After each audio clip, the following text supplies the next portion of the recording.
Assalamualaikum warahmatullahi wabarakatuh. Saya Anyar Sukma dan rekan saya Rizky Amalia Putri akan memaparkan materi tentang mengoptimalisasikan perkembangan inteligensi atau kognitif anak, mata kuliah bimbingan konseling dan anak remaja yang diampu oleh Mistika Febriani. Materi pertama akan disampaikan oleh Rizky Amalia Putri. Baik, langsung saja. Yang pertama itu adalah latar belakang.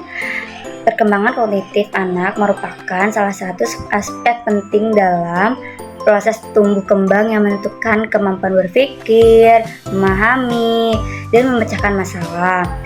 Inteligensi atau kecerdasan anak tidak hanya dipengaruhi oleh faktor genetik, tapi juga lingkungan serta interaksi sosial yang diandalinya. Jadi di bagian latar belakang ini menjelaskan bahwa kemampuan berpikir, memahami, dan memecahkan masalah pada anak, kecerdasan kognitif sangat penting untuk pertumbuhan dan perkembangannya. Kecerdasan anak tidak hanya ditentukan oleh faktor keturunan atau genetik, tetapi juga lingkungan sekitar dan bagaimana ia berinteraksi dengan orang lain. Terus ada lagi teori inteligensi. Teori two faktor yang dikemukakan oleh Charles Spearman 1904.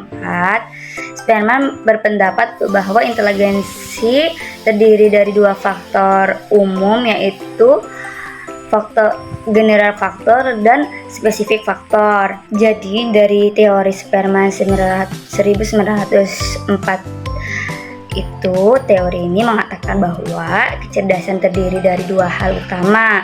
Yang pertama itu kemampuan umum yang berlaku untuk semua jenis tugas dan kemampuan khusus yang hanya berlaku untuk jenis tugas tertentu. Misalnya kemampuan umum adalah kemampuan berpikir logis, sedangkan kemampuan khusus adalah kemampuan matematika atau kemampuan menulis. Terus ada lagi teori perkembangan kognitif.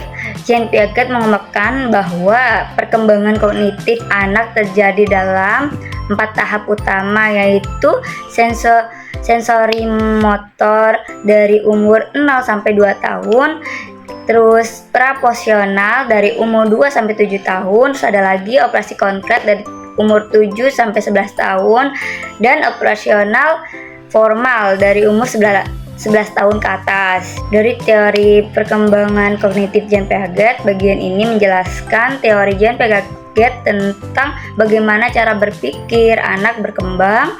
Piaget mengatakan bahwa perkembangan kognitif anak memulai 4 tahapan, yaitu pertama, sensori motor yang dari usia 0 sampai 2 tahun, anak belajar melalui indera dan gerakannya. Mereka mulai memahami bahwa benda masih ada meskipun tidak terlihat, misalnya mainan yang disembunyikan di bawah selimut.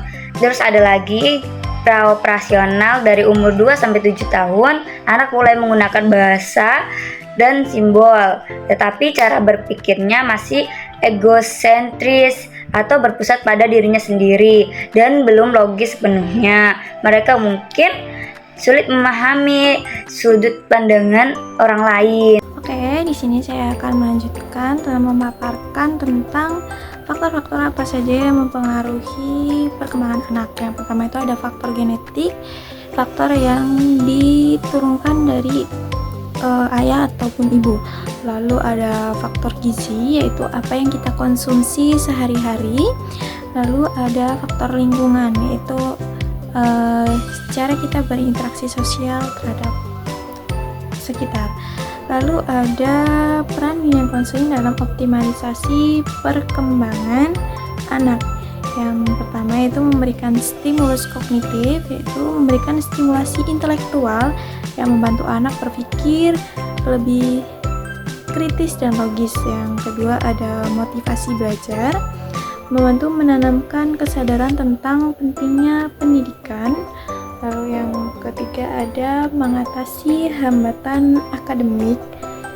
Yang keempat, mengembangkan kemampuan pemecahan masalah agar anak itu mengerti jalan untuk pemecahan masalah yang mereka alami. Sekian.